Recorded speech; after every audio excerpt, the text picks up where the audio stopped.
ಯಾವ ಇಲಾಖೆನೂ ಕೂಡ ಮಂತ್ರಿ ಮಾಡಿ ಅಥವಾ ಪೋರ್ಟ್ಫೋಲಿಯೋ ಕೊಡಿ ಅಂತ ನಾನು ಯಾವತ್ತು ನಮ್ಮ ಸರ್ವಿಸಲ್ಲೇ ಕೇಳಿಲ್ಲ. ನೀವು ಯಾವ ಮುಖ್ಯಮಂತ್ರಿಗಳನ್ನ ಕೇಳಿಬೇಕ. ನಾನು ದೆಹಲಿಗೆ ಹೋಗೋದೇ ಇಲ್ವಲ್ಲ.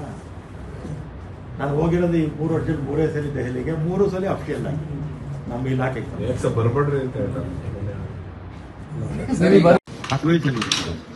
ನಮ್ಮ ನಾಗಮೋಹನ್ ದಾಸ್ ಅವರು ಇಂಟರ್ಸ್ಟೇಟ್ ಡಿಸ್ಟ್ರಿಬ್ಯೂಟಿಗೆ ನಾಗಮೋಹನ್ ದಾಸ್ ಅವರು ನೀರಾವರಿ ಇಲಾಖೆನಲ್ಲೇ ಇದ್ದು ಕೆಲಸ ಮಾಡಿ ರಿಟೈರ್ಡ್ ಆಗಿರೋನ್ನ ಅಡ್ವೈಸರ್ ಆಗಿ ತಗೊಂಡಿದ್ದಾರೆ. ಆಮೇಲೆ ವಕೀಲರು ಡಿಸ್ಪ್ಯೂಟ್ಸ್ ಇದ್ದಾಗ ದೇಶದಲ್ಲಿ ಎಂತೆಂಥ ದೊಡ್ಡ ದೊಡ್ಡ ವಕೀಲರು ಇದ್ದಾರೆ. ನಾನೇನು ವಾದ ಮಾಡ್ತಾರೆ, ನಿಮ್ಗೇನು ಸವಾಲಿಲ್ಲ ಅದು ಅವ್ರು ಮಾಡ್ತಾರೆ. ಅಲ್ಲಿ ನಾವು ಇದ್ದೇ ಇರ್ಬೇಕಲ್ಲ ಜೊತೆ. ಕೇಂದ್ರದಲ್ಲಿ ಮಂತ್ರಿ ಜೊತೆಗೆ ಅಥವಾ ಪ್ರಧಾನಮಂತ್ರಿಗಳೇ ಮೀಟ್ ಮಾಡಬೇಕು ಅಂತ ಸಂದರ್ಭದಲ್ಲಿ ನಾವು ಹೋಗ್ತೀವಿ ಜೊತೆ. ಈಗ ನೀರಾವರಿ ವಿಚಾರಕ್ಕೆ ಬಂದಾಗ ಕೆಲಸ ಮಾಡ್ಲಿಲ್ವಾ? ಟ್ರಾನ್ಸ್ಪೋರ್ಟ್ ಅಲ್ಲಿ ಬರೀ ಸಾಲಿಗಳೇ ಇತ್ತು, ಕೆಲಸ ಮಾಡ್ಲಿಲ್ವಾ? ಇಲ್ಲೂ ಕೆಲಸ ಮಾಡಿ ತೋರಿಸ್ಬೇಕು. ಅಲ್ಲ, ಏನು ಸಂಪನ್ಮೂಲನೇ ಇಲ್ಲ. ತಗೊಳ್ಳೋದು ಬಿಡಿ, ಸಿಎಂ ಅಂತ ಅವರೇ ಹಣಕಾಸು ಮಂತ್ರಿ ಅಂತ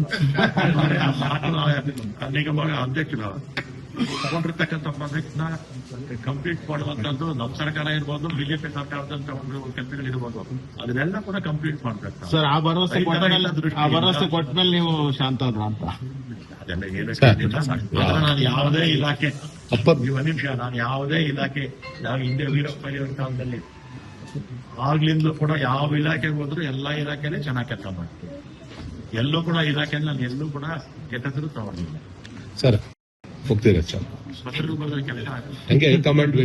ಬೇಕಾಷ್ಟು ಇಶ್ಯೂಗಳಿದೆ ಕೇಂದ್ರದಲ್ಲಿ, ಪೆಂಡಿಂಗ್ ವರ್ಕ್ಸ್ ಎಲ್ಲ ಇದೆ. ಶಿವಕುಮಾರ್ ಬೇಕಾಷ್ಟು ಮೀಟ್ ಮಾಡಿದ್ದೀನಿ. UPF ಗೆಜೆಟ್ ಹಾಕಬೇಕು, ಕೆಲಸ ಬಂದಿರೋ ಇಶ್ಯೂ ಇದೆ.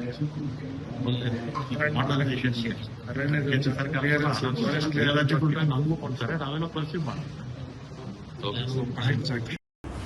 ಆಮೇಲೆ ಲಾಸ್ಟ್ ಟೈಮ್ 2 ಪೋರ್ಟ್ಫೋಲಿಯೋದಲ್ಲಿದೆ. ಒಂದು ಅನಧಿಕೃತವಾಗಿ ಕೊಟ್ಟರು. ಮುಜರಾಯಿ ಇಲಾಖೆಗೆ ಅದು ಸಹಜವಾಗಿ ಯಾರು ಕೇಳೋದೇ ಇಲ್ಲ.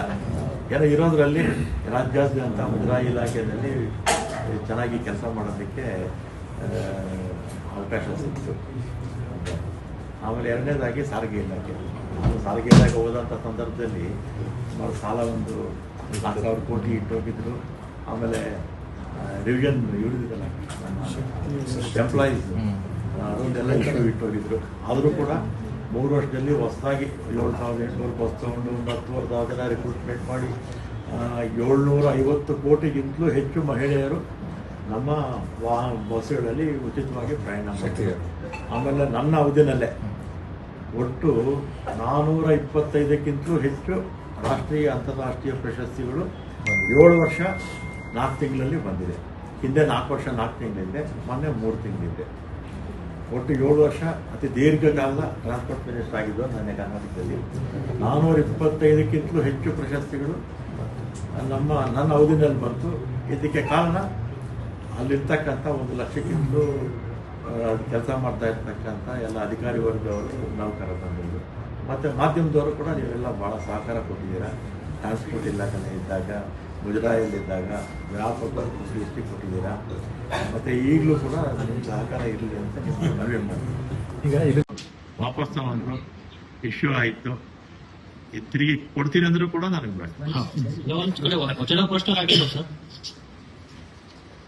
ಅಲ್ಲ, ನಿಮ್ಗೆ ಅವ್ರು ಮಾತು ಕೊಟ್ಟಿದ್ರಲ್ವಾ? ಇದೇ ರಾಮಚಂದ್ರ ರೆಡ್ಡಿ ಅವರ ಒಂದು ಅಂತರಾಳದ ಆತ್ಮದ ಒಂದು ನೋವು ನಿವೇದನೆ ಏನಾದರೂ ಅರ್ಥ ಆಗಿದೆ ಅವ್ರಿಗೆ? No comments. ನಿಮ್ದು ಕ್ಲಿಯರೆನ್ಸ್ ಆಗ್ತಾನೆ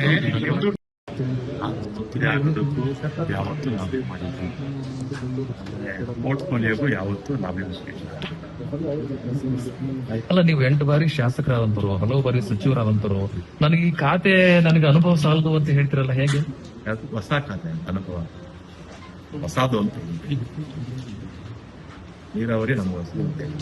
ಆಮೇಲೆ ಏನ್ ನನಗೆ ಈಗ 37 ವರ್ಷ ಆಯ್ತು MLA ಆಗಿ, 6ನೇ ಸಲ ಮಿನಿಸ್ಟರ್ ಆಗಿದ್ದೀನಿ.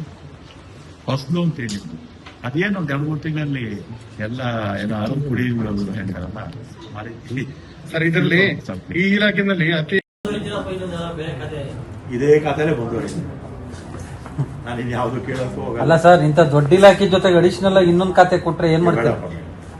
ಬೇರೆ ಮಂತ್ರಿಗಳಿದ್ದಾರೆ ಪಾಪ, ಇನ್ನೂ 20 ಜನ ಮಂತ್ರಿಗಳಾಗ್ತಾರೆ.